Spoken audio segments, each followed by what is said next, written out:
Assalamualaikum, my name is Zishan, My name is Kulsum. and we're here with a matchmaker from BeyondShy.com. And she's going to tell us a little bit about herself.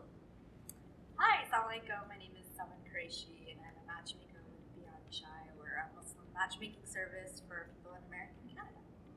So, what is your position in BeyondShy? Like, what do you guys do? I'm a matchmaker, and what that basically means is that I work with clients who are looking to get married, and I find them matches based on the criteria that they specify to me on our consultation call. So, you mentioned a consultation call. What does that look like? You guys come in and just say, hey, I want a girl that's 5'7", Instagram hijabi, like, doctor. What does that look like? Yes and no. So sometimes we definitely have people that have a certain perception, whether it be a physical sort of picture that they're saying we want to find someone like this, and my job is to kind of take the client and really talk to them very realistically about what marriage looks like and what they're looking for in a partner. So if I do have a client like that, I will say, okay, that's awesome. I will totally file that away. But what are you really looking for? Like, what is this Instagram hijabi? What is your character going to be like? What are your future goals, and how can we ensure that the person that we find is going to be a good fit?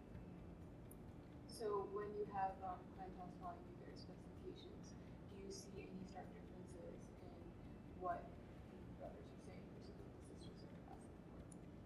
Yeah, so I think just based on like the must-haves that I have of clients, it's one of the things that as people sign up for the service, they have like nice-to-haves, must-haves, and deal breakers. So oftentimes for the men, the must-haves is that the guys should feel attracted to the girls. So it's attractive is very high on the list.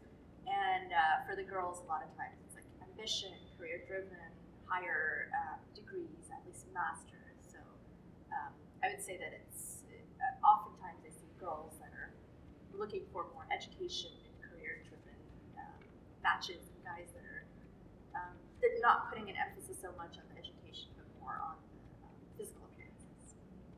So, what do you think is like the right age or age range for people to start considering marriage in today's day? Because we've seen that change drastically in history. So, as a company, we will only help people that are 18 and above. I've had clients 18, and I've had clients that are 62. So, yeah. So we whenever that, I don't think that I can specify an age. It's really not my place to, point out people mature at different levels and they're going through different things. I think only that person would know when they're ready, and I think that's when they would come to me. And when they come to me, it's my job to ensure that I'm matching them up appropriately for what they're telling me, who they are, what their goals are, and what they're hoping for in the future, to kind of guide them through this really confusing process that we have. How do you think the institution of marriage is changing in Oman today, especially nowadays when people are staying single longer and the divorce rate is rising? How's that affecting us as Muslims? So, really interesting question, and I think that coming from like an South Asian immigrant family, I can say that with my worldview that I grew up where my mom was a stay-at-home mom, my dad was the breadwinner, and I think that's to some extent common in South Asian families and other immigrant families, and now in America and the Western world, we're seeing a more fluid gender role where there are now stay-at-home dads, women that are working full-time, and a combination of two working parents and two working spouses. So there's really a lot of navigation that has to go on to see who would be the best fit for you, and how whatever you want in your life is matching up with your partner, so you guys can create a great environment for future kids, or for your own spiritual needs to be fulfilled. When making a match, do you feel that often there are unrealistic expectations that your clients might have that you have to push through and help them realize, this is what the reality is? You can't get like a perfect individual that often like the media is trying to sell to these. Yeah, absolutely. I think that's some people are very aware. some people are really aware of what they need and what they want because they've been through previous relationships and kind of come to terms with what they want. But oftentimes, especially when I'm talking to people that have never been married or first time looking, there's this unrealistic perception that when they meet this match who I'm going to email a profile, there's going to be this like chemistry, and if they're not feeling it, it's something I hear very often. They're not feeling it, and it's really hard to feel when you just get a picture, very basic information. So yes, I have to manage expectations. This is not an organic process, even though we try to make it as organic by connecting people. But oftentimes people want to just be, walking past each other and have a connection, and then for them it turned into a love story. But we've seen services like Beyond Shy are needed because people are so spread out, so busy in their lives that it really takes time to find a match and actually get to know someone. So we're trying to fill that void by providing this service. So what are some anxieties and issues that you see that people have regarding marriage, and how do you help them get through them? Yeah, I mean, that's a great question. There's lots, right, based on who I'm working with. As I mentioned, Beyond Shy is not just for people that are single, and we also work with like special needs people. We work with divorced people, widows, single moms, single dads. So obviously, one issue that's coming up quite often is blending families. How do you blend families where the two children, two different partners coming together? So that's there's a lot of work I think that needs to be done on that. Other anxieties are in-laws. I think people are struggling with do I want to live with in-laws? Do I not want to live with in-laws? How is that dynamic going to affect my relationship with my spouse? So that also relocation is kind of a huge thing. I mean, we have amazing people, but they don't want to relocate. So I'm unable to sometimes match people because neither of the parties to relocate because they're so set in their jobs or different sort of scenarios. So there's a lot of anxiety that kind of comes up with if I ask, are you willing to relocate? And so that, those are some of the things. And anytime I do have a couple that, which I have three, mashallah, that are like they've been talking for several months. My goal is to plug them into like premarital counseling or therapy or give them resources, like the 100 questions that's kind of floating around right now for Muslim couples to ask so that they can really assess if this will be a good relationship. So you meet with a lot of people that have been married that obviously need some help in that department. So how does that change your perception of marriage in general and just like the common stereotype of like love stories? So like how is your take? Are you more optimistic? Are you more pessimistic? Well, so my own personal views, just okay. Am I going to meet my wife in residency, or do I have no hope? I mean, I think I'm hopeful. I think I'm hopeful because I've seen some really amazing things. I've like recently hooked up a 61-year-old with someone who's an amazing person.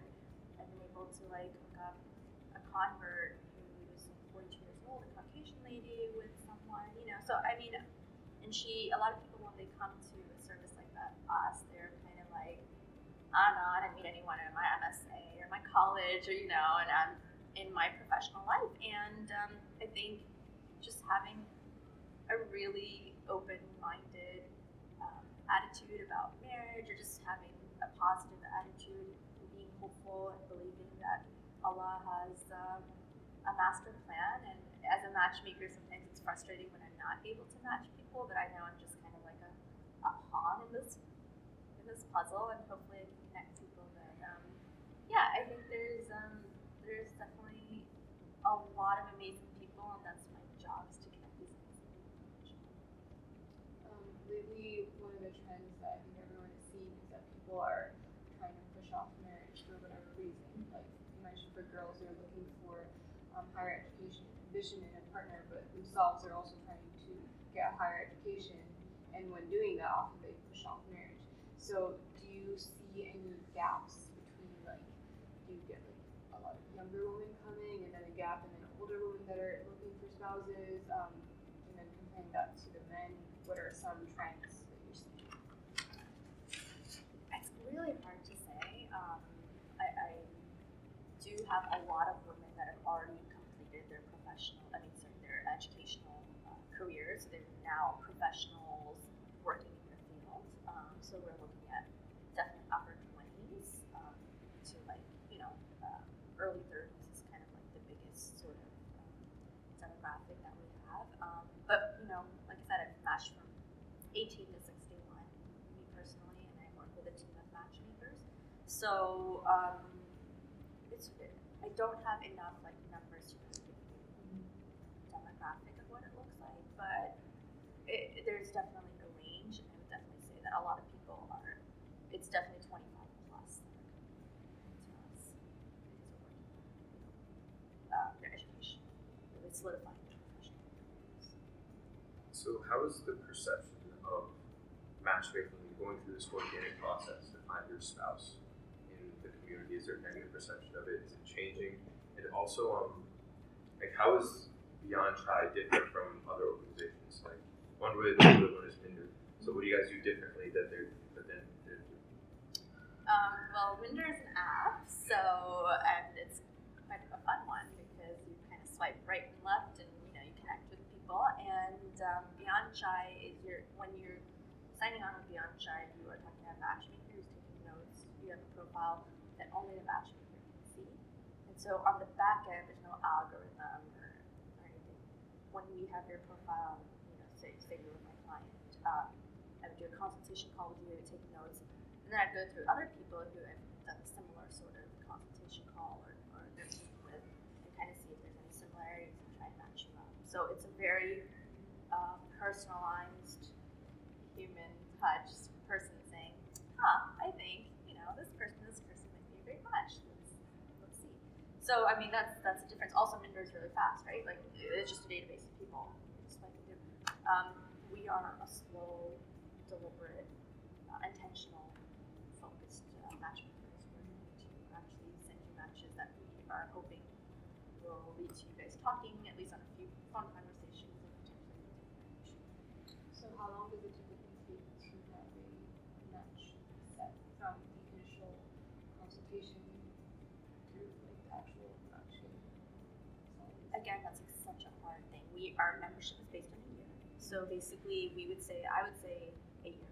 And that's not just to talk to someone, although it could be, because again, it depends on their age, depends on what you're looking for. If it's the client who's coming to me saying, I want that 6'1" tall physician in New York City, that might be, a harder match as opposed to someone saying, I'm open to anyone who's 30 plus, who's a nice guy, who has at least a bachelor's degree, right? So it depends on the criteria that's set by the client themselves. But it's such a, based on the client, but I would say that within like the first 3 months, there will be some sort of activity. So I was saying it's a much slower process. It's nothing like Minder, and it's really hard to sometimes explain to people like why we would be a good service because like, well, I can just swipe, through the phone, and that's true. They have been swiping, but they haven't been able to have like long-lasting connection or really gotten to the point of talking beyond like a few, hey, how's it going? So. I think it's cool that you guys have a personalized approach where like an actual human being is putting in the effort to compare two people rather than like, an algorithm or, where swiping is going on in the database. Right. So, your matchmakers, how many matchmakers do you guys have and like what are your backgrounds? Because it seems like it comes down to your guys' perspective on like who you want to match to. Yeah, absolutely. I have an amazing team. I have 8 matchmakers that I work with that are part of the Beyond Chai team, and we network regularly with many more matchmakers across Canada and America that we collaborate with, share clients, share information. All my matchmakers are American or Canadian born and raised, and basically they're like me. They've grown up here. They know what the process is like. They've all been married at some point, and they all have a passion for connecting with people. So, I think that's really drives us because it's not an easy job to do. It's a service-oriented job. There's a lot of disappointment sometimes, and it's really just a passion, doing good work that we think that they'll love. And so before we wrap this up, what message would you say to the youth that are going through school right now that might be pressured by their parents or families to start getting married, but they still have anxieties, there's a lot of ambiguity surrounding marriage? What would you say to them? I'm a huge advocate of therapy and being plugged into some sort of having some sort of person to kind of guide you on this journey called life, and especially premarital therapy or premarital counseling doesn't necessarily mean that you have a guy that you're bringing with you to premarital counseling. Premarital counseling can be just you yourself going and talking about what you even want in your future, if you even want to get married, now, later. I mean, there are many options, there are many paths, and sometimes we think that there's only one path, and I would argue that each person has their own path, and they have to choose it, really explore it, and to do that in a safe place, it may take an outside person, a therapist, to kind of really help them figure out who they really are so that they can be the best partner if they choose to be in a marital relationship. Well, thank you for stopping by. We appreciate your time and all the insight you've given. Absolutely. And good luck to you in all the work you're trying to do with Beyond Chai. And inshallah, may Allah guide you guys, and may Allah connect a lot of people. Inshallah. And I'd just like to tell your audiences that they can, if they're ready to, start this matchmaking process, they can visit us on www.beyondchai.com and sign up and